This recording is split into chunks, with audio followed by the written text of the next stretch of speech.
Always running for the thrill of it. Always pushing up the hill, searching for the thrill of it. All along, we are calling out now to get. Never looking down, I'm just an aura of what's in front of me.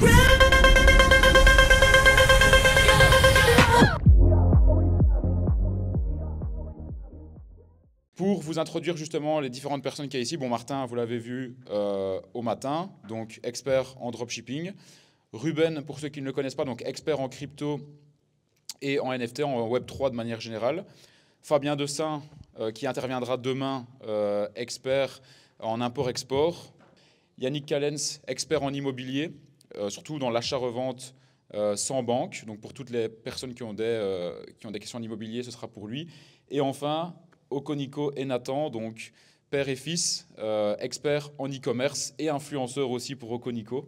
Pour ceux qui ont des questions, donc ça va durer 1 heure, 1 heure et demie. On peut y aller. Donc ça peut être vraiment des questions de tout genre, que ce soit des questions sur les échecs, les succès, etc. Vous pouvez y aller, faites-vous plaisir, parce que ce sera le seul moment où on fera vraiment une FAQ où tout le monde entend ce qu'on dit en fait. C'est le seul moment où en fait tout le monde est dans la même discussion lors du mastermind, parce qu'à chaque fois on est dans des discussions à 2 ou à 3 maximum. Donc faites-vous plaisir un maximum, et c'est Arthur qui passera le micro à chaque fois qu'il y aura une question pour qu'on puisse bien l'entendre, quoi. Donc voilà, faites-vous plaisir. Tu nous as parlé beaucoup de mass testing. Quelle est ta vision sur les projets long terme e-commerce avec la création de marques, avec une augmentation de la LTV? C'est quoi ton avis sur le business? Pour moi, c'est hyper intéressant, c'est clair. Maintenant, on en parlait en plus tout à l'heure. Maintenant, c'est vrai que c'est des choses qui prennent plus de temps à mettre en place, etc. Et quand tu crées une marque, tu crées un nouveau projet et du coup, t'es pas forcément sûr que ça va marcher, tu vois. Moi, j'aime bien vite faire les choses, vite scaler, vite bombarder. Donc c'est pour ça que je suis toujours en quête de recherche de produits, etc. Donc en mass testing, globalement. Et c'est pour ça que je fais ça. Mais maintenant, ça m'intéresse aussi de créer des marques pour le long terme, plus long terme.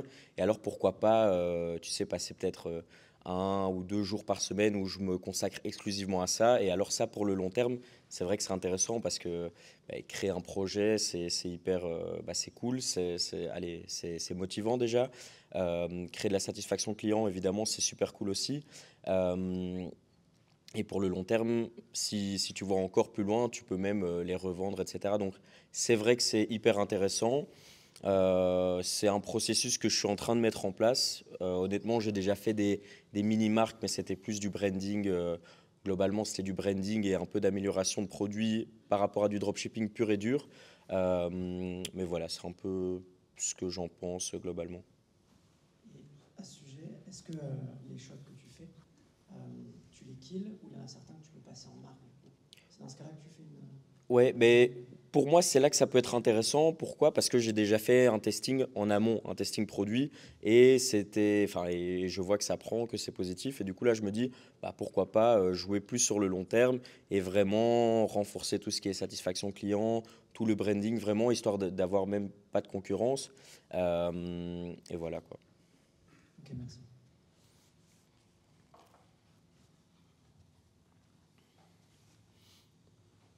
Alors moi j'ai une question, je ne sais pas trop à qui la poser, mais c'était plus orienté sur les exits potentiels après une marque e-commerce. Je voulais savoir s'il y avait quelques personnes qui avaient déjà eu une expérience là-dedans et comment est-ce que vous vous situiez à ce niveau-là. Voilà. Merci.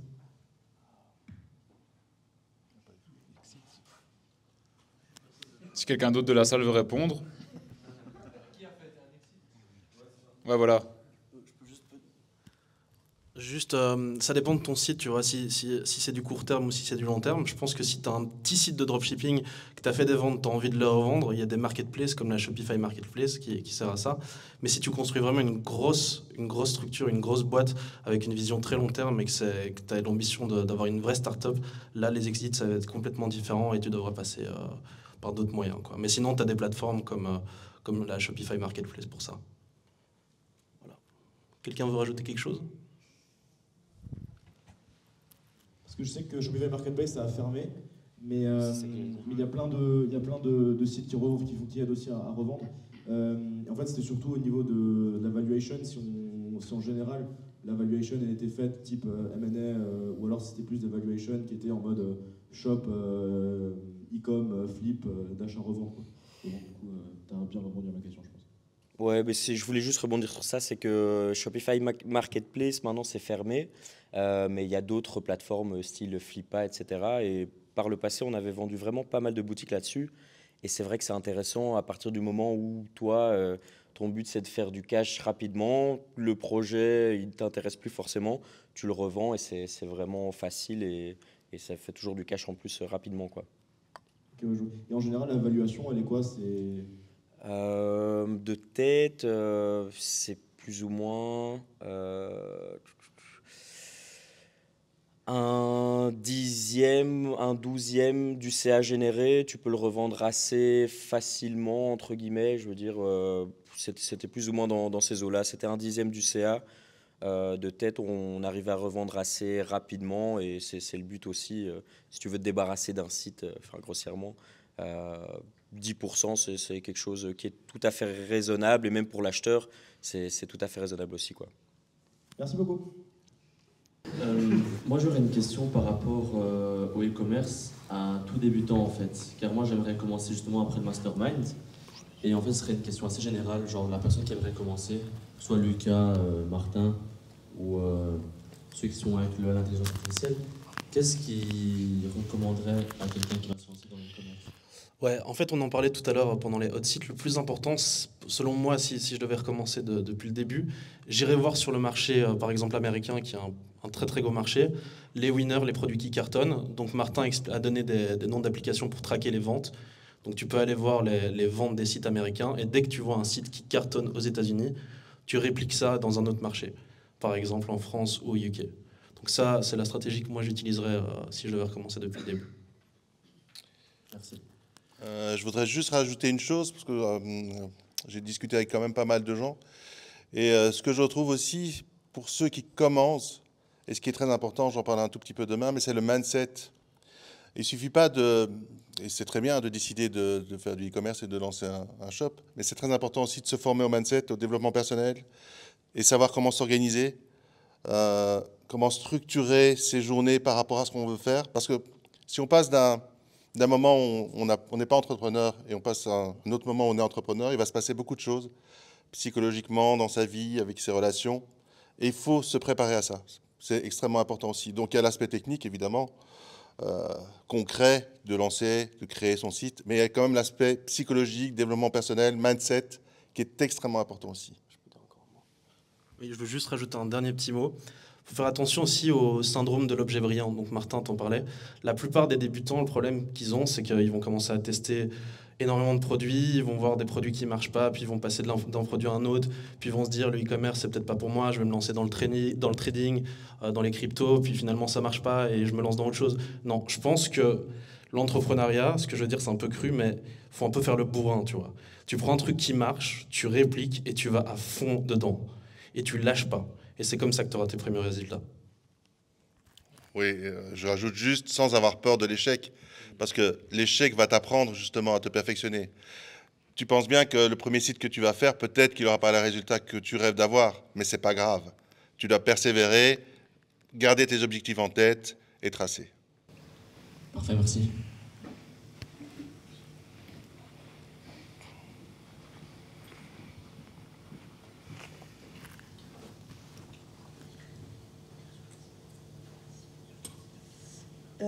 Du coup, pour rebondir sur ça, c'est quoi la limite ou la différence entre persister et s'obstiner du coup à un moment donné, persévérer, il faut, mais c'est quoi la limite en fait de l'obstination en fait, persévérer dans le mauvais sens? Ça serait quoi les facteurs? C'est presque un problème philosophique que tu poses, mais en vérité, justement... Il faut être en contact avec la réalité et pas être dans le déni. C'est-à-dire, à un moment donné, un site e-commerce, c'est des datas, c'est des chiffres, c'est des résultats. Et il ne faut pas fantasmer, il faut juste être réaliste par rapport à ce qui se passe. Si tu fais un site et que tu n'as pas les résultats escomptés, c'est qu'il y a quelque chose que tu fais mal. Ce n'est pas à cause de la malchance ou de la situation ou de la guerre en Ukraine. C'est qu'il y a quelque chose que tu fais mal. Donc tu dois te poser la question simplement, qu'est-ce que je fais mal? Et pour ça, tu dois aller voir ce que les autres font bien. Donc tu dois aller voir ceux qui réussissent. Donc la persévérance, c'est une qualité, mais elle est basée sur la manière d'être réaliste par rapport à ce qui se passe. Voilà. Il ne faut pas être dans le déni de la réalité. Si tu lances 1 produit, 2 produits, 3 produits, que ça ne fonctionne pas, ce n'est pas de ta faute, c'est la faute au processus que tu es en train de mettre en place. Donc il faut aller voir les processus qui fonctionnent. Martin, ce matin, a brillamment expliqué le processus, c'est tout à fait ça. Il suffit de le suivre et de persévérer, de ne pas faire à sa tête, à sa sauce, mais d'appliquer simplement les recettes qui ont fait leur preuve, à mon avis. Je ne sais pas si quelqu'un d'autre... Ça vous avait été posé, il me semble, au dernier Mastermind, sur quand tu perds la flamme. Comment est-ce que tu fais pour durer vraiment dans le temps, en te fixant des nouveaux objectifs, quand parfois tu perds un peu la motivation, tu as moins d'énergie? Est-ce que c'est qu'il faut s'écouter? Est-ce qu'il faut relancer des nouveaux objectifs? Enfin, comment est-ce que vous avez géré ces moments-là? Je sais que tous, vous avez dû avoir un peu des périodes comme ça. Vu que j'ai le micro, je vais commencer par répondre, mais évidemment, je laisserai le micro à d'autres.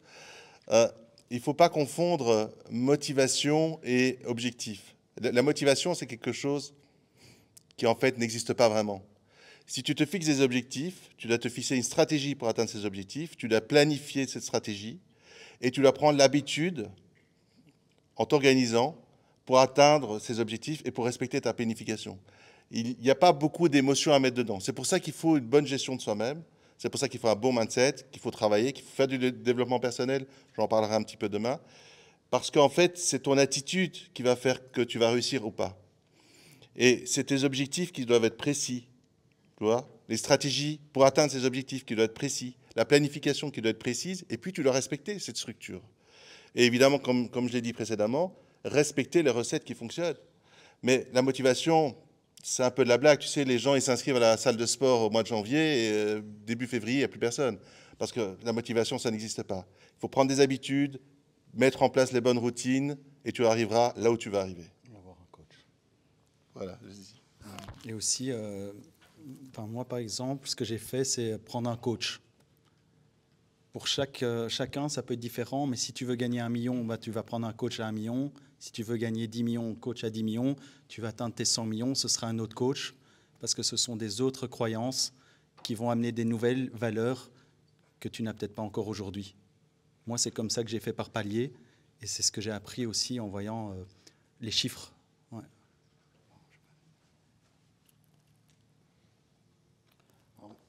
Je vais avoir un discours peut-être différent. J'ai jamais fait en 20 ans de business sans avoir la flamme ni la motivation. C'est vraiment quelque chose qui est très important chez moi. J'ai une carrière de sportif, donc la motivation, c'est vraiment primordial. Et c'est quelque chose qui se travaille. Si je perds la flamme, chose qui peut arriver, je vais me concentrer sur la récupération. Je vais revoir ma nutrition. Je vais revoir mon entraînement, parce que c'est très important, le training. Je fais toujours un rapprochement entre l'entrepreneur et le sportif. L'entrepreneur, son championnat, c'est de ramener du chiffre d'affaires, etc., des bénéfices. Le sportif, ça va être des médailles et des trophées. Et pour ma part, voilà, c'est vraiment important que je sois motivé parce que la vibration, on parle de développement personnel, la vibration est primordiale dans la réussite, surtout dans l'attraction, etc. Donc pour avoir un bon système vibratoire, il faut qu'il y ait la flamme, il faut qu'il y ait la passion, il faut kiffer en fait. Avoir un process, ok, mais moi je ne suis pas un robot, je ne suis pas une machine, j'ai une âme et j'ai vraiment besoin de kiffer. Et vraiment, je suis à l'écoute de mon corps, j'essaie vraiment d'être toujours... voilà, si je suis fatigué, il faut du repos. Voilà, nous ne sommes pas des machines, il faut accepter, voilà, parfois de perdre cette flamme, mais il faut tout faire pour essayer de la récupérer. Je pense vraiment, si tu veux réussir dans le business, il faut cette magie, quoi. Mais ouais, pour rebondir un peu là-dessus, c'est vrai que moi, dans tous les cas, je pense qu'il faut s'écouter. Si à un moment, tu sens que c'est trop, tu es surmené, etc., prends un peu de repos, réfléchis à toi, à tes objectifs, recentre-toi sur toi-même. Et là, tu vas voir que naturellement, ça va aller et ça va revenir, en fait. 3-4 jours sans rien faire, ben après, c'est bien, on est bien, on prend du bon temps, etc. Mais vite, en fait, la flamme revient d'elle-même parce qu'on se dit, en fait, voilà, c'est bon, j'ai récupéré, à quoi bon juste être au bord de la piscine, quoi, tu vois. Pour moi, ça revient un peu naturellement, mais il faut commencer par s'écouter. Et à un moment, comme tu disais, on n'est pas des robots, on est humains. Et justement, dès que ça va un peu moins bien, pas de stress, ça sert à rien de se prendre la tête. Dans tous les cas, relax et ça reviendra tout seul, quoi. Ouais, excuse-moi. Juste par rapport à ça, je rejoins à fond ce que Fabien a dit. Moi, je fonctionne de la même manière, en fait. Parfois, je me force à faire quelque chose. Et si je me force à faire quelque chose pendant trop longtemps, la flamme, elle s'éteint totalement et c'est mort. L'objectif, je l'aurai pas. J'atteins des objectifs seulement si je suis animé par cet objectif-là et que le process est aussi aligné avec moi-même, en fait. Donc, j'ai besoin vraiment d'aller vers des choses qui me font vibrer. Et parfois, je peux perdre la vibration, enfin, cette énergie qui va me faire aller atteindre cet objectif-là. Et du coup, pour pallier à ça, c'est comme Martin a dit, le repos. Parfois, le fait d'oublier totalement 3 jours le business, au bout du 3e jour, je commence à y repenser, mais de manière positive, plus en mode je traîne les pieds pour justement aller vers cet objectif-là. Et l'autre chose que j'ai commencé à comprendre avec moi, c'est que moi, une des choses qui me fait vraiment aller loin et qui me permet d'atteindre des objectifs, c'est justement de me nourrir d'autres personnes autour de moi. Donc si je reste toujours dans mon coin tout seul, il y a un moment, je sais que la flamme peut s'éteindre beaucoup plus facilement que si je suis en contact de certains entrepreneurs, que ce soit même ne serait-ce qu'une réunion sur Zoom, etc. Parfois, je le sais, il y a des réunions Zoom avec des entrepreneurs qui m'ont tout changé. Mais juste un bête call, en fait, qui n'avait même pas pour but de me motiver.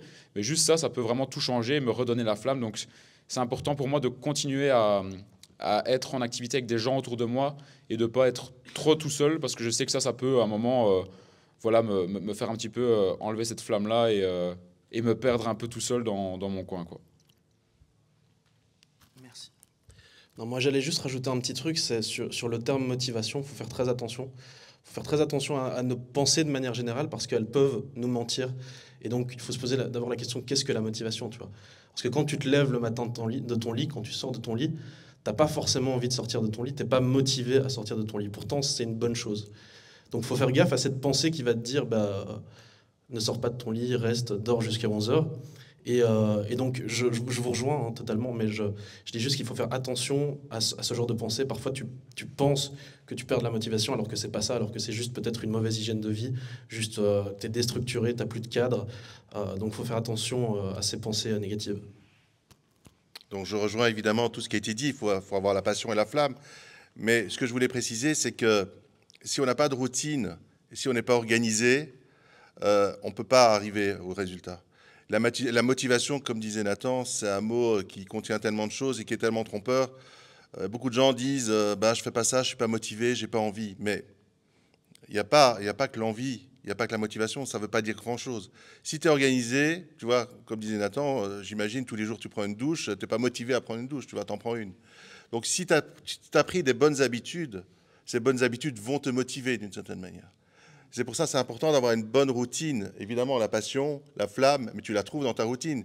Parce que une fois que tu es organisé et que tu as une routine quotidienne, bien structurée autour du sport, du développement personnel, du deep work, et que tu maîtrises finalement ton temps et ta vie, tu vas retrouver la flamme et la motivation et le plaisir. Parce que tu as organisé toutes sortes de choses dans ta vie qui vont te donner du plaisir et de la motivation. Tu vas peut-être faire de la méditation, tu vas peut-être faire de la gratitude, tu vas peut-être faire du sport quand tu en as besoin.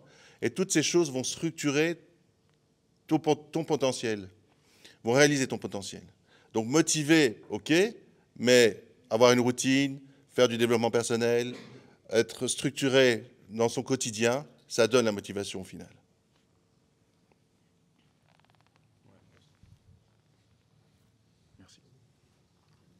Oui, je suis d'accord avec tout ce qui a été dit. Et ce que j'aurais tendance à rajouter, je suis un financier, donc je reprends les exemples, mais prends l'exemple de Bitcoin ou n'importe quel actif, ça ne monte pas d'un coup. Et tout le monde pense que tout monte d'un coup sans avoir de correction ou de baisse. Il y a forcément des moments où le mouvement global, Bitcoin est passé de 1000 à 70 000, mais entre-temps, il y a des baisses, des petites montées, des petites baisses. Et même dans ces petites montées, petites baisses, à l'intérieur, tu as encore des montées et des petites baisses. Donc, il ne faut pas se prendre la tête, il faut juste après réguler. Et à chaque fois, dès que tu sors de ton orbite, revenir, te repositionner, regarder pourquoi tu te sens un peu moins bien. Et je suis sûr que quand tu te sens un peu moins bien, tu vois qu'il y a quelque chose que tu fais pas forcément de la bonne manière et du coup, il faut, à mon avis, le rééquilibrer, quoi. Je pense. Ok, merci.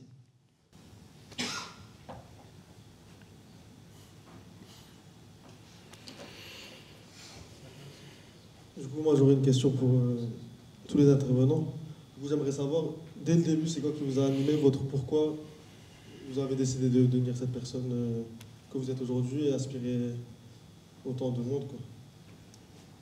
Le pourquoi, la raison de votre changement. Alors, je peux commencer, ça vous dérange pas, les gars? Ok. Je me permets. Tu fais référence au fait d'avoir démarré l'entrepreneuriat ou l'activité aujourd'hui où on est présent sur les réseaux sociaux? D'accord. Entrepreneuriat, alors, ça va pas être super, comment dire, j'avais pas énormément de motivation. C'était surtout le fait de... J'avais pas énormément d'ambition, on va dire. Mon but, c'était tout simplement de ne pas être salarié, de ne pas travailler pour un peu plus que le SMIC, de ne pas être esclave d'un boss. J'avais cette envie d'être indépendant. Voilà, ça m'a toujours fait vibrer.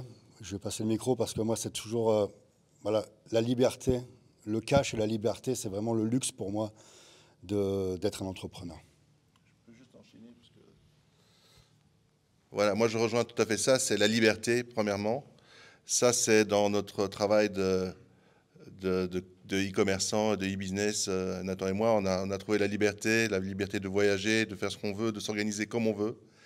Et la deuxième chose qui m'anime, parce que je suis quand même aussi influenceur, c'est le développement personnel dans le sens où j'aime aider les autres. Donc être libre et pouvoir donner quand même aux autres. Ça, c'est les deux choses qui m'animent le plus. Bah pareil, moi, faut savoir qu'à la base, j'ai fait des études de droit. Peut-être certains d'entre vous, j'avais lu que plusieurs d'entre vous avaient fait des études de droit. Et donc j'avais un peu cet objectif de devenir avocat parce que j'avais vu la série Suits, que vous connaissez peut-être, avec Harvey Specter, et je le voyais beau, charismatique, riche, dans un penthouse à New York. Et je me disais que ça allait être ça, la vie d'avocat. Puis un jour, je suis tombé sur un reportage de la RTL TVI. Et j'ai vu que les avocats stagiaires en Belgique souffraient énormément et gagnaient un salaire de misère. Donc là, je me suis dit qu'il fallait faire quelque chose. Et c'est pour ça que je me suis lancé dans l'entrepreneuriat. Et voilà, donc surtout cette liberté de faire ce que je veux. Moi, j'ai eu le déclic de l'entrepreneuriat en 2 étapes. Donc moi, j'ai été employé très longtemps et indépendant complémentaire en parallèle pendant plus de 7 ans. Et puis, j'ai pris du jour au lendemain une décision. Pourquoi? Parce que dans la dernière société où j'étais employé, j'avais une assistante qui travaillait depuis 22 ans dans la boîte. Et du jour au lendemain, ils l'ont virée.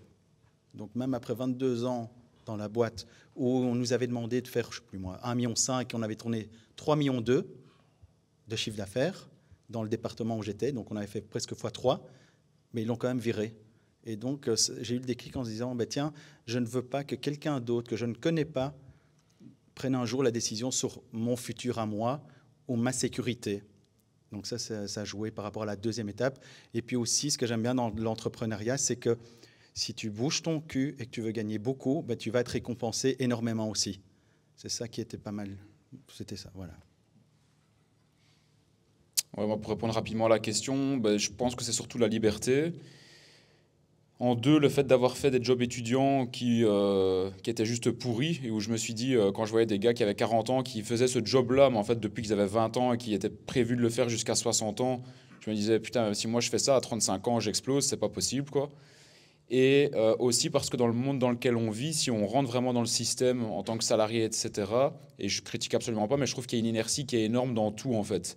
Donc si on veut investir dans l'immobilier, c'est plus compliqué que quand on est entrepreneur. Si on veut faire des choses, c'est plus compliqué parce qu'on n'a pas justement le cash flow de prévu pour. Que quand on est entrepreneur, on arrive à générer du cash flow plus rapidement parce que on a une société, on a un business qui tourne, etc. Donc ça nous permet d'avoir beaucoup plus de cartes en main à jouer et de pouvoir avoir beaucoup plus de liberté, plus de possibilités en fait.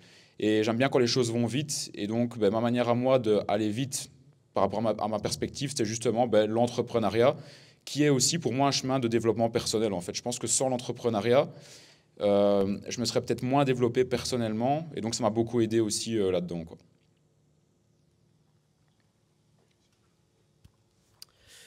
Mais moi, comme je l'ai raconté, c'était un peu, un peu inconscient. C'est juste que j'ai toujours vu ben, mon père agir de cette façon-là. Du coup, je me suis même pas posé la question de me dire, ah ben, il y a une autre façon de faire. Donc, premièrement, c'était ça, donc inconsciemment. Et deuxièmement, évidemment, c'était aussi, on va pas se mentir, pour l'argent, mais non pas pour avoir de l'argent, pour pouvoir, je veux dire, juste avoir du cash et rien faire. Mais parce que dans le monde dans lequel on vit, là, c'est l'argent qui dirige, qu'on le veuille ou non. Et on doit faire avec. Je veux dire, si pour avoir de la liberté, si pour faire ce qu'on veut, quand on veut, il fallait, je sais pas, cueillir des pommes de terre, ben, j'aurais cherché à cueillir le maximum de pommes de terre. Tu vois, c'est plus essayer de trouver le moyen de faire toutes les choses qui me font kiffer, qui font kiffer les gens autour de moi. Et ça, c'est une énorme source de motivation parce que au final, ben, il y a toujours plus de choses qui font kiffer, il y a toujours plus de choses à donner à soi, à ses proches.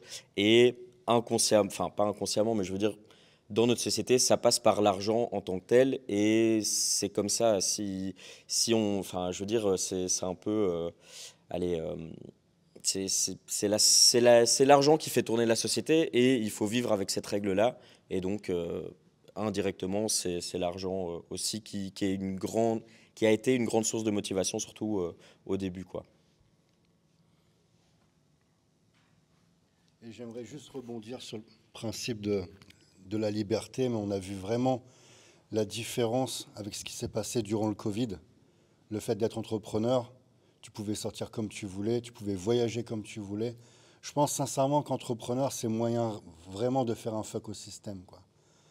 Pendant que tout le monde était limité, devait suivre les règles, un entrepreneur, lui, pouvait se balader, pouvait voyager, quoi. C'est quand même un super luxe que l'on a. Oui, bah, je suis d'accord avec tout le monde. Moi, de mon côté, ça a été très basique. J'ai bossé en librairie samedi après-midi sous 35 degrés. Bon, bah, c'est pas forcément bien agréable. Donc, automatiquement, je me suis dit, bon, même si j'upgrade et je monte de level dans le salariat, je vais attendre quoi? D'avoir 30, 40, 50 ans avant de toucher des salaires intéressants et pouvoir faire des choses. Donc, automatiquement, je me suis dit non. Même en prolongeant les études, j'ai vu que c'est très vite, on arrive très vite à un palier, donc autant aller quelque part dans une ligne de travail où il y a beaucoup plus de potentiel. C'est plus risqué, mais autant aller dans quelque chose qui peut rapporter beaucoup plus. Et bon, bah, ça marche pas. Enfin, ça marchera forcément à partir du moment où tu te donnes les moyens et tu lâches pas, je pense. Et aussi, un truc, c'est vrai que ça peut paraître bateau, mais au final, on n'a qu'une vie. Il faut profiter, il faut savoir aussi... je veux dire, en fait, on ne sait pas de quoi demain est fait. Et du coup, pour profiter de cette vie-là et ne pas simplement avoir travaillé toute sa vie sur un bureau, enfin, bêtement être employé ou quoi que ce soit, être aux ordres de quelqu'un d'autre, vu qu'on ne sait pas de quoi demain est fait, il faut pouvoir justement trouver le moyen d'atteindre cette liberté. Et la liberté aussi, ça, c'est un des points fondamentaux, même si ça peut paraître bateau, liberté géographique, liberté simplement, la liberté de pouvoir faire ce qu'on veut, ça c'est aussi le numéro 1 niveau motivation. Franchement, c'est pour ça aussi qu'on fait ce qu'on fait et des business en ligne, c'est la grande force et profitons-en, quoi. Du coup, pour aussi rebondir là-dessus, comment gérez-vous vos finances par rapport à vos dépenses, investissements, épargne, whatever, comment 70-30, 70-30, 80-20, je sais pas. Qui veut commencer? Allez. Bon, compliqué comme question, très perso quand même, mais en vrai, je pense l'objectif, c'est de... Bon, après, ce qui m'intéresse, c'est l'investissement, donc l'objectif, c'est de dépenser 20 à 30% de ce que tu peux faire et après tout réinvestir, mettre un petit peu en épargne, mais vraiment réinvestir la grande majorité, quoi. Il y aura des mois où peut-être que tu vas dépenser plus, mais en moyenne, être dans ça. Et l'objectif, c'est au fur et à mesure de baisser ce pourcentage, dépenser genre 5% de tout ce que tu touches et mettre le tout en investissement. Donc voilà. Alors, je ne vais pas faire de leçon de morale parce qu'en ce moment, je suis en mode... je claque pas mal, donc je vais passer le micro.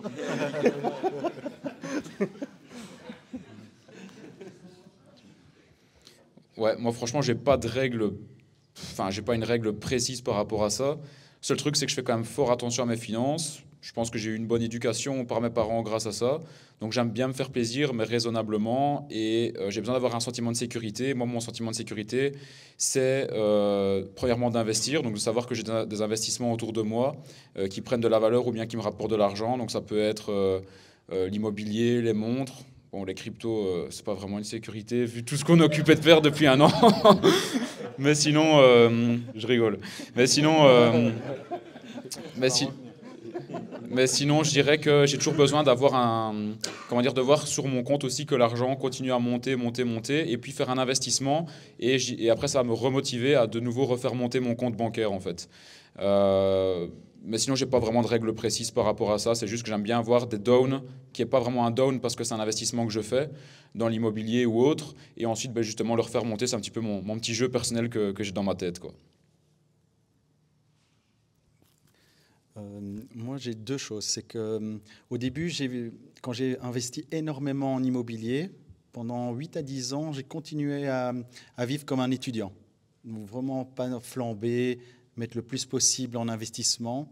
Je pense même que j'étais plus à 120% que du 10, 20, enfin, vraiment, je mettais tout dedans. Et aujourd'hui, ce que je me pose comme question qui est différente, c'est combien est-ce que je suis prêt à perdre pour gagner. Donc, par tranche de 1 million de gains, je suis prêt à perdre 150 000. Et en acceptant de pouvoir perdre un montant, je gagne plus vite que de toujours devoir faire attention à tout ou jouer en pourcentage 80, 20, 10, 90. Enfin, aujourd'hui, quand je gagne 1 million, 2 millions, 3 millions, par million de bénéfices, je suis prêt à perdre 150. Et depuis que j'ai pris cette décision-là, ça va très vite. Vraiment, ça va très vite. C'est juste parce que j'ai fait un lâcher-prise sur quelque chose, de pouvoir se dire, j'ai droit à perdre aussi. Parce que souvent, on va voir les blocages à des moments où je gagne de plus en plus et on veut rester dans cette zone de confort et plus prendre de risques pour faire peut-être plus. Et c'est ce que je vois quand je discute avec des entrepreneurs et tout ça. Je vois, dès qu'ils ont quelque chose ou qu'ils ont acquis, on aime bien, nous, en tant qu'être humain, avoir possédé des choses, ça fait peur de lâcher quelque chose pour peut-être mieux. Notre cerveau, il aime bien déjà savoir ce qu'il y a maintenant, mais il ne sait pas ce qu'il va y avoir après. Et dès qu'on lâche ça, on va beaucoup plus vite. Surtout si à un moment, on parle de plus en plus de scaling, ce que j'ai entendu depuis ce matin, scaling, mettre sa marque dans d'autres pays, continents. Il faut pouvoir se dire à un moment, je suis prêt à perdre ça, mais pour gagner beaucoup plus. Et moi, j'ai fait en 2016-2017. C'est à ce moment-là que moi, j'ai lâché ça. Et ça a été très, très vite. Mais j'ai dû lâcher prise. Ouais, voilà.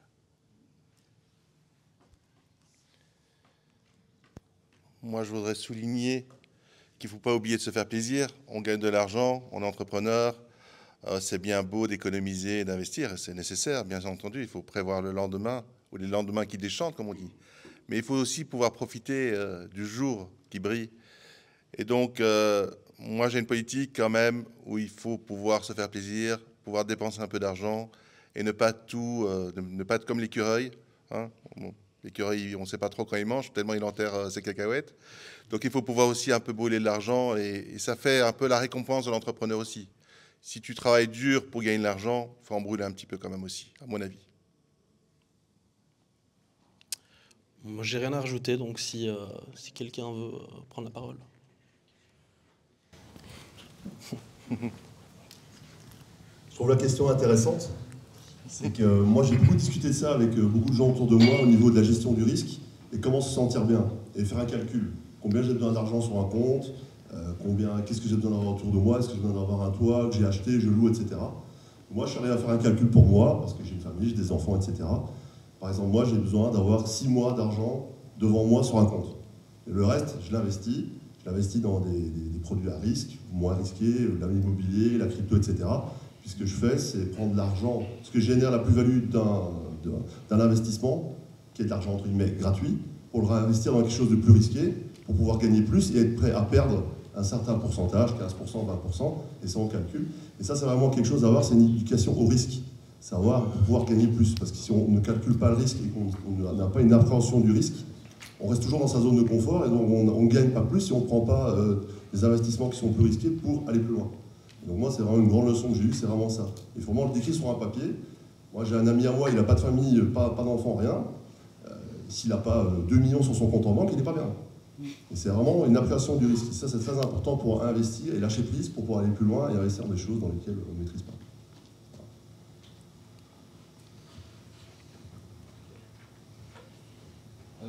J'avais une question pour Lucas. Du coup, avec tout ce que tu as réussi à entreprendre dans ta vie et les objectifs du coup, que tu as pu atteindre, est-ce que tu as réussi à atteindre du coup, le bonheur ou alors la Lamborghini suffit à combler le trou? Alors j'en sais rien, j'ai jamais eu de Lamborghini. Mais sinon, alors franchement, le matériel, que ce soit des voitures ou des montres, etc., moi ça ne me remplit absolument pas de bonheur. C'est un kiff à l'instant et voilà, c'est chouette. Une fois qu'on est dedans et qu'on voit plus l'objet briller, bah, j'ai l'impression que ça change un petit peu rien. En tout cas pour moi, bon, voilà, c'est chouette. Quand tu as une voiture, tu accélères un petit peu avec, etc. Mais j'ai toujours trouvé que c'était plus beau de le voir de l'extérieur que d'être dedans. Dedans, c'est chouette en fait une semaine ou deux, mais après tu t'habitues à tout. Donc personnellement, rouler en belle voiture ou même avoir une belle montre, c'est chouette, mais c'est clairement pas ça qui me fait me réveiller tous les matins. Et donc, le bonheur, je crois que ça, c'est une grande question philosophique. Mais en tout cas, là, moi, je peux le dire que je me sens heureux et je me sens bien dans ma vie. J'ai besoin de rien en plus. Je continue à faire du business parce que, je veux dire, déjà de 1, j'aime bien, ça m'anime, ça m'occupe. Et si je fais pas ça, je m'ennuie. Donc, c'est pour ça que j'ai besoin de faire du business, j'ai besoin de faire du sport, faire des trucs avec des potes, etc. J'ai toujours besoin d'être en activité, sinon mon cerveau s'ennuie un petit peu. Mais sinon, je vais dire avec ce que je fais, l'argent n'est pas une finalité. C'est pour ça que j'ai envie en fait de refaire et que je suis occupé de refaire justement tout ce qui est rassemblement, comme je fais ici avec le deuxième mastermind. Parce qu'aujourd'hui, un mastermind, ça me fait beaucoup plus vibrer que d'aller chercher 1 million, par exemple, avec un business où je vais charbonner à fond, où je vais être derrière mon écran d'ordinateur, quoi. Donc aujourd'hui, j'ai vraiment plus envie de me diriger vers des trucs qui me font vibrer, qui me nourrissent plus. Donc aujourd'hui, ça passe justement par les rassemblements. Et comme je vais continuer à faire aussi, ça me tient vraiment à cœur. Ça, c'est à partir de septembre, vraiment d'organiser des meet-ups, des restaurants, etc. Seulement avec les membres du mastermind, donc vous et ceux du premier aussi, pour qu'on continue à se voir, continuer à être dans un bon mood entre entrepreneurs, avec des personnes avec un niveau de conscience élevé, avec qui on peut discuter de tout, etc.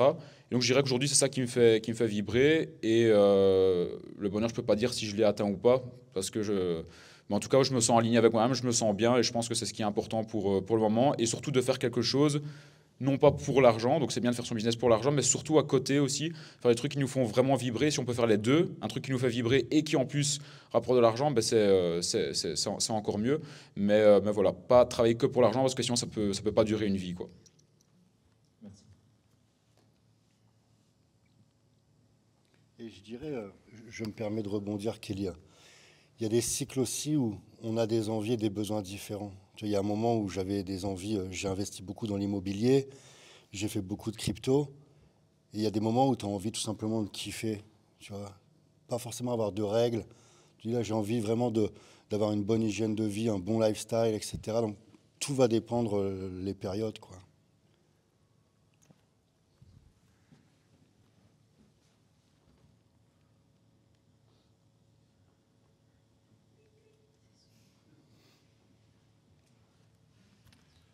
Sinon, je vais me permettre de rebondir aussi, même si la question était pour Lucas. Et je pense qu'on confond souvent plaisir et bonheur. Et la question du bonheur n'est pas spécialement liée à la question du plaisir. On peut avoir beaucoup de plaisir, se faire plaisir avec des tas de choses et finalement être très malheureux. Et on peut être très heureux avec un minimum de plaisir. Donc, il ne faut pas confondre les deux. Le bonheur est quelque chose qu'on doit trouver en soi-même. C'est personnel. Le plaisir, c'est de la consommation et ça mène parfois justement à des situations compliquées. La question du bonheur, je pense, est tellement intime que chacun doit répondre avec son cœur et avec sa propre vie. Il n'y a pas de réponse générale, à mon avis.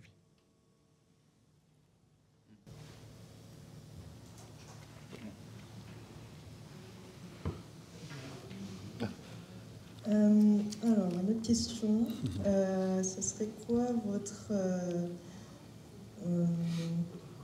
C'est la question. Entre guillemets, votre projet pas de rêve, mais l'ultime goal, en fait, de tout ce que vous faites? Ce serait quoi la finalité, à part de toujours rester heureux, en bonne santé, etc., mais vraiment votre projet qui vous tient à cœur, que ce soit professionnel ou personnel, ou quoi que ce soit. Enfin, ce serait quoi l'ultime goal, en fait? Ben, comme moi, je suis devenu papa il n'y a pas si longtemps que ça, c'est protéger sa famille. Et comme Fabien le disait là tout à l'heure, il y a des pourquoi qui changent dans la vie. Et je pense que c'est pour chacun, c'est différent. Et ce sera aussi différent pour toi aujourd'hui, dans 5 ans, dans 10 ans. Et ça évolue. Et c'est ça aussi la beauté d'être un humain, c'est que on change, on n'est pas des arbres, quoi. On peut bouger, on peut faire ce qu'on veut. Et l'entrepreneuriat donne cette possibilité-là aussi. Mais moi, aujourd'hui, c'est sécurité, protéger, grandir, ces choses-là. Il nous répond, parce qu'on fait partie du même univers, on fait partie du même tout. Merci. J'aimerais bien savoir ici, qui croit à la loi de l'attraction? Sinon, on ne serait pas ici. Et deuxième chose, c'est que dans la loi de l'attraction, il y a 3 étapes. La première, c'est quoi? La demander. Demander la chose qu'on souhaite. La deuxième chose, c'est d'y croire. Et la troisième étape dans laquelle on est tous des handicapés, c'est recevoir. C'est l'étape où tout le monde, où énormément de personnes bloquent, or que c'est à la troisième. Vous allez voir ça, constater ça dans votre vie. Quand quelqu'un va vous proposer quelque chose, qu'est-ce que vous dites souvent?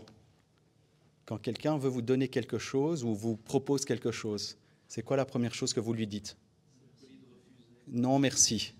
Quand quelqu'un va vous proposer quelque chose, ne fût-ce que ce soit un café, 5 minutes de son temps, dites oui à tout et vous allez voir que ça va faire la différence.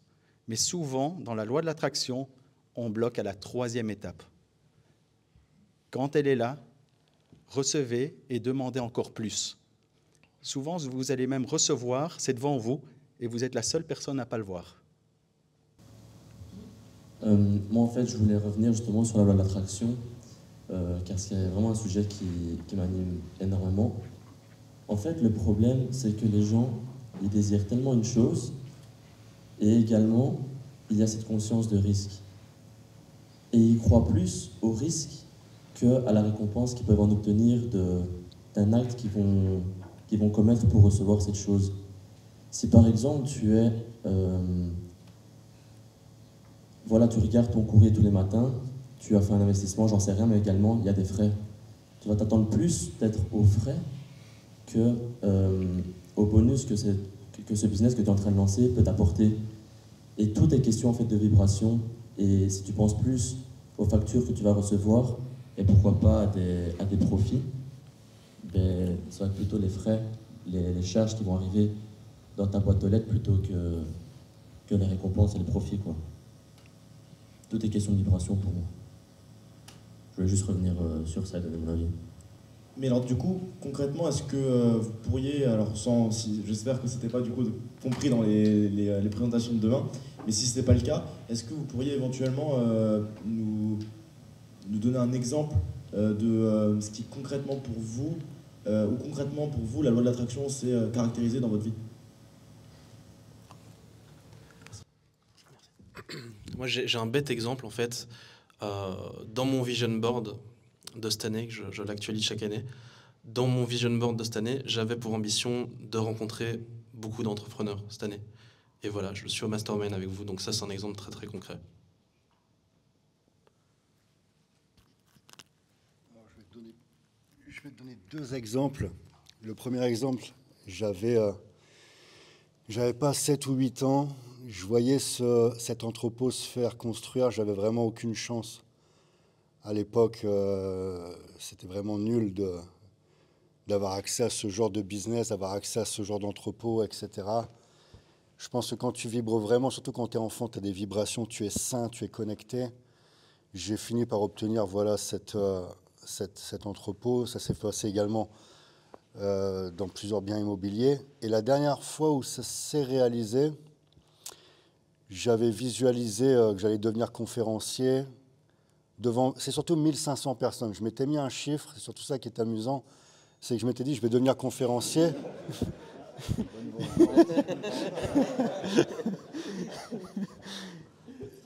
Et je m'étais dit, je vais devenir conférencier devant 1500 personnes.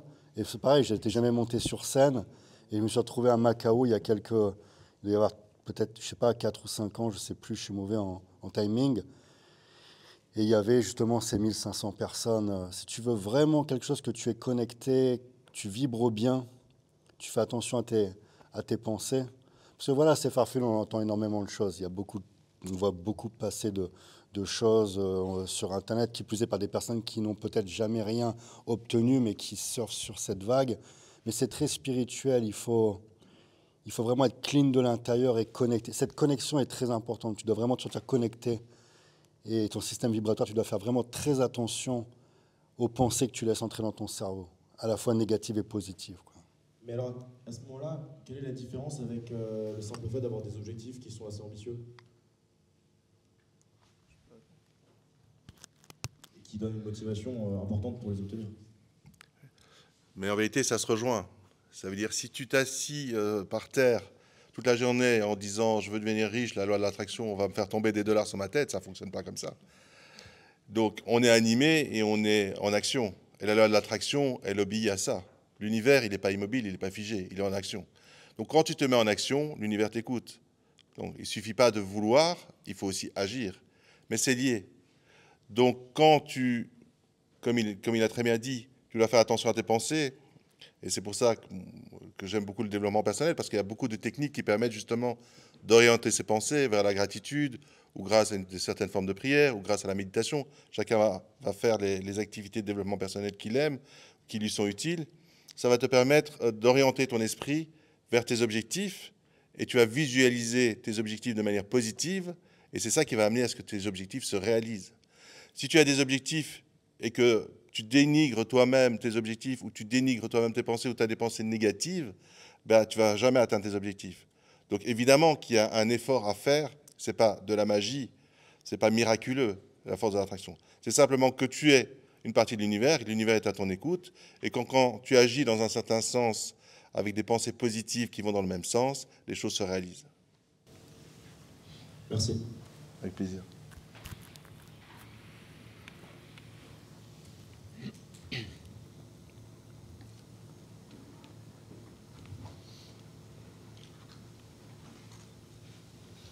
Moi j'avais une question, c'est comment ont évolué vos relations avec vos amis, votre famille, à partir du moment où vous avez réussi dans le business?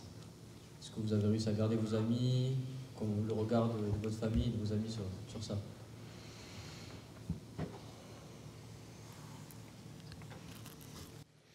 Mais justement, je pense que ça rejoint un petit peu la loi de l'attraction dont on était occupé de parler.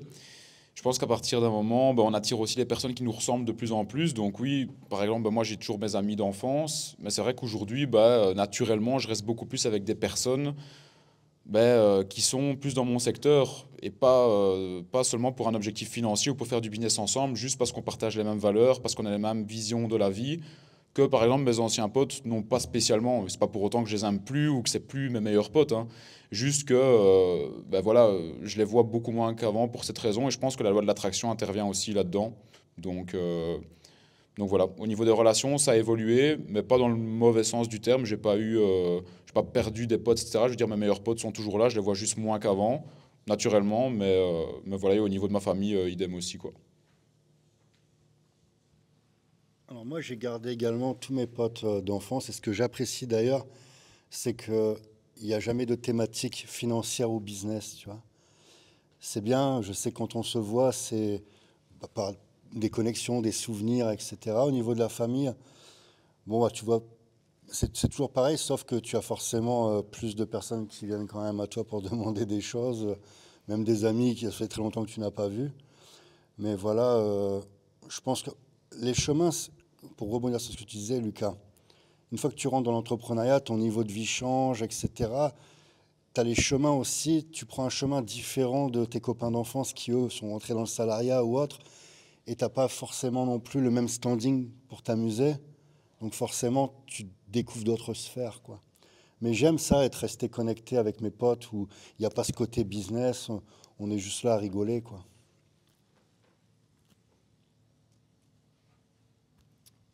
Et parfois, il faut pouvoir lâcher certains amis pour avancer.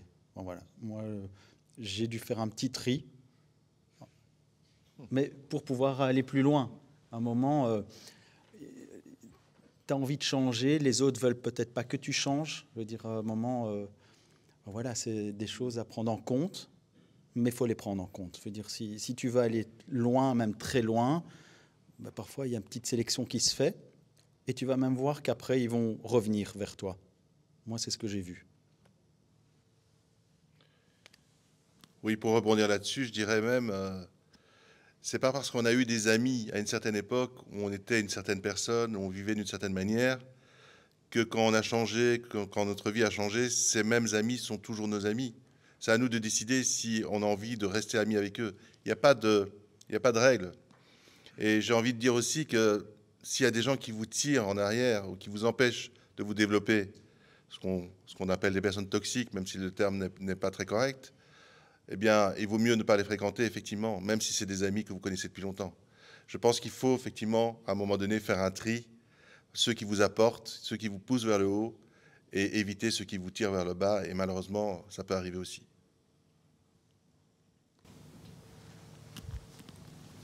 Merci.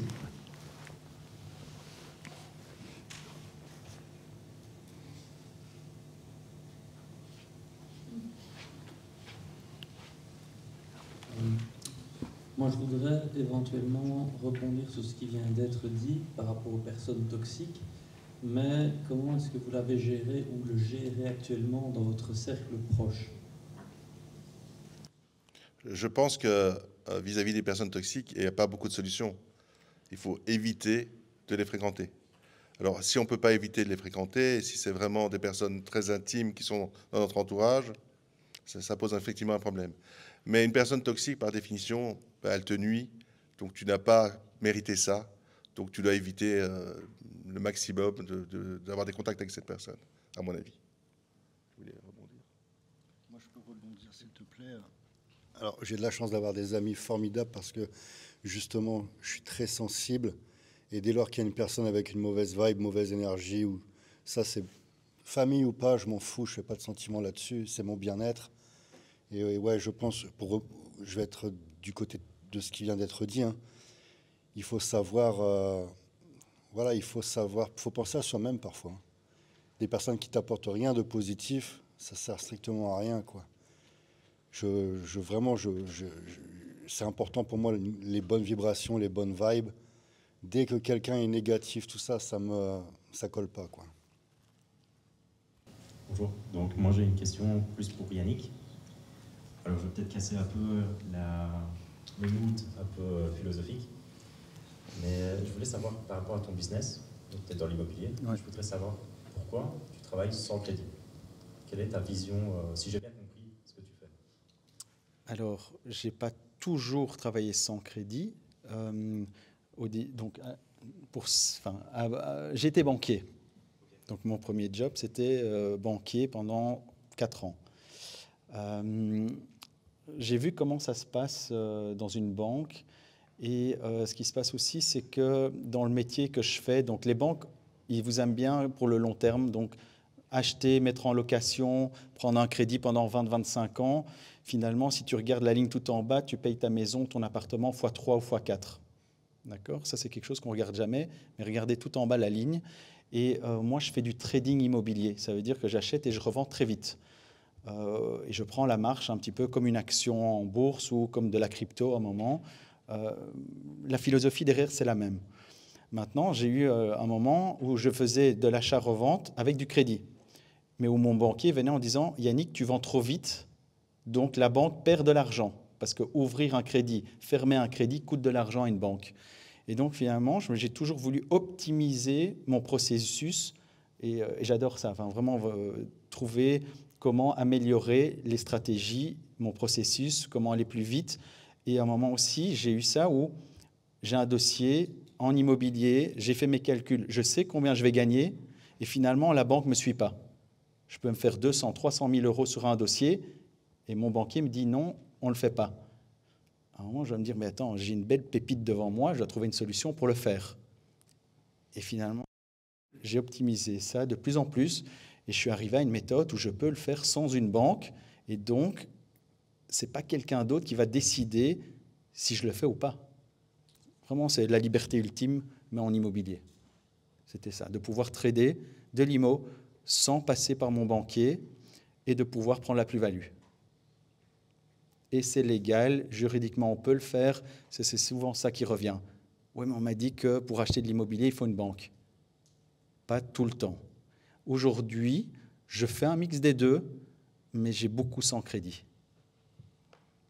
Mais je veux aussi dire quelque chose, il y a du risque derrière aussi. Je veux dire, c'est pas, tiens, achat, revente, je me prends autant de bénéfices. Il y a un risque calculé derrière, comme dans tous les business. Mais il faut en être conscient. Et dès qu'on arrive à multiplier ça, c'est parti. Merci.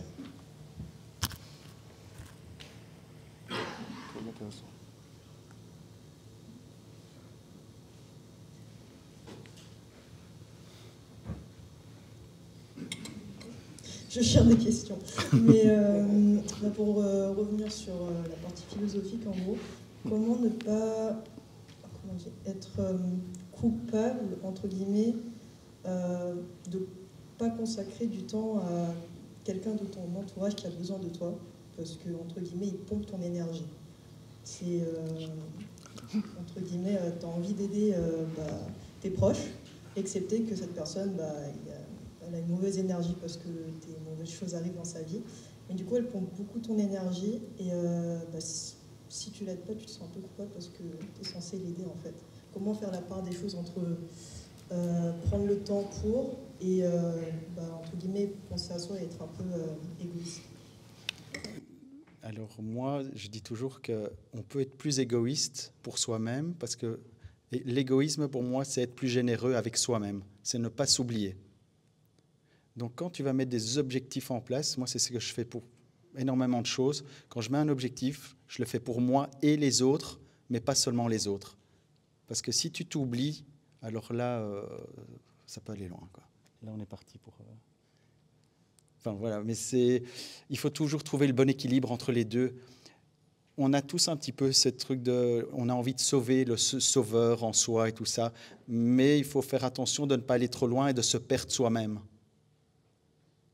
Moi, je donne souvent comme exemple l'acteur Robin Williams. Grand comédien, il a fait rire le monde entier. La seule personne qui n'a pas fait rire, c'est qui? C'est lui-même. Donc voilà, il ne faut pas s'oublier. Quand on met quelque chose en place, c'est pour soi et les autres.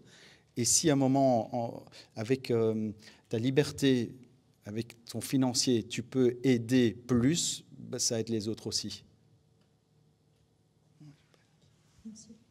Alors, je ne sais pas de quelle personne tu fais référence. Si c'est les parents, c'est délicat. Mais je pense que tu ne peux pas aider une personne qui ne l'a pas décidé, en fait. Même si... j'aime bien cette phrase, c'est « aide-toi et le ciel t'aidera ». Même si tu penses être capable, etc., c'est compliqué si... En plus, si cette personne te bouffe ton énergie, ça, c'est délicat, tu vois. Après, voilà, quand c'est des parents proches, bon, c'est encore un autre sujet, mais le syndrome, voilà, d'essayer de sauver tout le monde, tu peux pas sauver quelqu'un qui ne l'a pas décidé, quoi.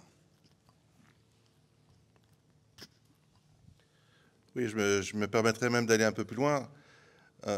Si cette personne va mal, c'est de sa faute. Et il n'y a pas de raison que tu aies aussi mal ou que tu te sentes aussi mal qu'elle, tu vois. Toi, tu n'as rien fait pour mériter ça. Donc chacun doit se gérer quand même, au départ. Il y a suffisamment de choses qui sont en place, il y a suffisamment de livres, il y a suffisamment de formations, il y a suffisamment de tout ce qu'il faut actuellement pour pouvoir se gérer. Donc si quelqu'un ne se gère pas et va pas bien, c'est de sa faute, c'est à elle de se gérer. Alors tu peux lui conseiller de se gérer, tu peux lui conseiller de lire tel ou tel livre, ou de prendre un coach, ou de faire telle ou telle chose, ou de changer sa vie pour avoir plus d'argent si elle a besoin d'argent, ou de se faire soigner si elle a besoin de se faire soigner. Tu peux la conseiller. Mais tu ne peux pas, toi, te faire du mal parce qu'elle ne se gère pas. Parce que ce qui va arriver, c'est que tu vas arrêter aussi de te gérer toi, et vous allez tous les deux être dans le mal, ce qui ne sert à rien. Donc conseiller, oui. Épouser sa souffrance, non.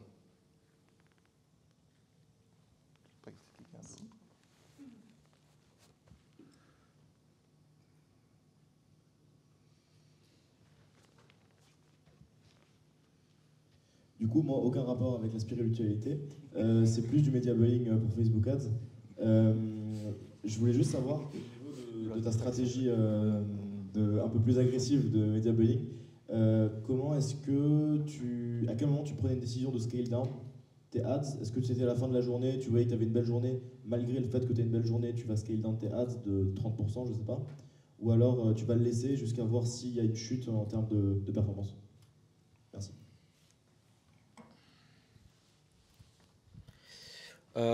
Au jour le jour, je peux laisser un budget constant, ça, il n'y a pas de souci. À partir du moment où, comme j'ai dit, j'ai scalé assez agressivement, je vais un peu scale down à la fin de la journée de 20-30%, passer au palier d'avant ou alors essayer de trouver un juste milieu. Donc ça, il n'y a pas vraiment de règles prédéfinies, c'est un peu du feeling. Et alors, c'est vrai que donc il y a le surf scaling quand tout se passe bien, mais évidemment, s'il y a une journée où c'est un peu moins bien, l'avantage aussi du surf scaling, c'est qu'on peut agir aussi en fonction et à la baisse. Donc, s'il y a une journée où, ça arrive des mauvaises journées, hein, mais tu peux limiter la casse, entre guillemets, en diminuant un peu le budget, voir comment ça agit. Et la plupart du temps, quand tu ajustes un peu ton budget, au final, à la fin de la journée, ça arrivera toujours à plus ou moins limiter la casse, parce que c'est clair que il y a des jours, c'est comme ça ne dépend pas du marché ou quoi que ce soit. Et des fois, il y a des trucs externes, ou dans le bien comme dans le mal. Hein. Des fois, c'est un jour férié dans tel ou tel pays, là, tout explose, donc c'est top, on scale vers le haut. Et inversement, il y a des jours comme ça où, je sais pas, il fait moche, les gens, je sais pas, on dirait qu'ils se sont passés le mot et qu'ils veulent pas acheter, mais tu agis en fonction, et c'est ça la force du surf scaling. C'est un peu au final, c'est un peu du trading avec le media buying, couplé au media buying, pardon, et d'agir toujours en fonction de la tendance. Si la tendance est bien, tu agis à la hausse. Si la tendance est moins bien, tu agis à la baisse.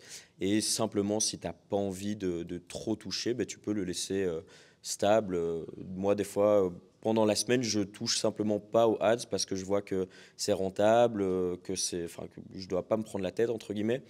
Et du coup, voilà, j'agis comme ça. Et est-ce que tu penses que cette stratégie-là est fonctionnelle pour tout type de produit? Pour moi, c'est fonctionnel sur tout type de produit, mais pas tous les types de produits pourront se scaler de la même manière. Pour moi, il y a ce que j'appellerais des gros winners. Ça arrive moins souvent. Et sur Facebook Ads, on a la chance de pouvoir faire tourner des produits, je veux dire, plus mainstream ou des semi-winners, comme je les appellerais. Donc, c'est des produits qui sont rentables. Donc, au final, il n'y a pas vraiment de raison de les couper vu que c'est rentable. Mais tous les produits ne sont pas scalables de la même manière. Et aussi, la scalabilité d'un produit, au final, ça ne dépend pas vraiment de toi, ça dépend un peu du marché, du produit en lui-même. Est-ce qu'il est prêt à être scalé? Si c'est un truc vraiment niché et qui ne va pas vendre à 100 000 personnes différentes, tu ne vas pas pouvoir péter des scores ou quoi. Mais dans tous les cas, tant que c'est rentable, tu agis en fonction, quoi. Merci.